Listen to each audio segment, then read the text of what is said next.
మనం చాలాసార్లు అమ్మాయిల్ని అర్థం చేసుకున్నాం అనుకుంటాం, కానీ నిజంగా వాళ్ళని అర్థం చేసుకోవటం అంత ఈజీ కాదు. ఒక అమ్మాయి నవ్వుతుందంటే తన లైఫ్ పర్ఫెక్ట్ అని కాదు. ఒక అమ్మాయి సైలెంట్గా ఉందంటే తనకి ఫీలింగ్స్ లేవు అని కాదు. ఒక అమ్మాయి పర్లేదు అంటుందంటే నిజంగా పర్లేదు అని కాదు. ఒక అమ్మాయి దూరంగా ఉంటుందంటే కేర్ చేయడం ఆపేసింది అని కాదు. ఒక అమ్మాయి స్ట్రాంగ్ గా కనిపిస్తుందంటే తనకు బాధ లేదు అని కాదు. చాలా సార్లు తన బాధని తన స్మైల్ వెనకాల దాచుకుంటుంది. అందరూ అంటారు అమ్మాయిలు ఎమోషనల్ అని, కానీ నా ఒపీనియన్ లో ఎమోషనల్ గా వాళ్ళకి కేర్ ఎక్కువ, వాళ్ళకి రిలేషన్షిప్స్ మీద నమ్మకం ఎక్కువ, వాళ్ళకి చిన్న చిన్న మూమెంట్స్ కూడా చాలా వాల్యూ. ఒక అమ్మాయి నిజంగా ప్రేమించిందంటే తన టైం ఇస్తుంది, తన అటెన్షన్ ఇస్తుంది, తన ప్రేయర్స్ లో కూడా ఆ పర్సన్ ఉంటాడు. కానీ తన హార్ట్ హర్ట్ అయితే ఆ పెయిన్ ని బయటికి చూపించకుండా సైలెంట్ గా క్యారీ చేస్తుంది. అందుకే ఒక అమ్మాయిని ప్రేమించడం కన్నా ముందు తను రెస్పెక్ట్ చేయడం నేర్చుకోవాలి, తన ఫీలింగ్స్ ని వినడం నేర్చుకోవాలి, తన సైలెన్స్ ని కూడా అర్థం చేసుకోవాలి. ఎందుకంటే ప్రతి స్మైల్ వెనకాల ఒక స్టోరీ ఉంటుంది, ప్రతి స్ట్రాంగ్ గర్ల్ వెనకాల కొన్ని సైలెంట్ బ్యాటిల్స్ ఉంటాయి. ఈ రోజు నా లైఫ్ లో చాలా స్పెషల్ ప్లేస్ ఉన్న ఒక మనిషి గుర్తొస్తుంది. తను నాకు ఏం నేర్పించిందో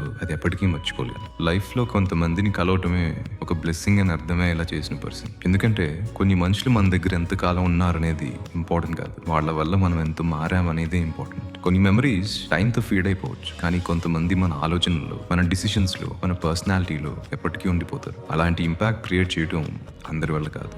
లైఫ్ ఎక్కడికి తీసుకెళ్ళినా ఒక విష్ మాత్రం ఎప్పుడు మారదు.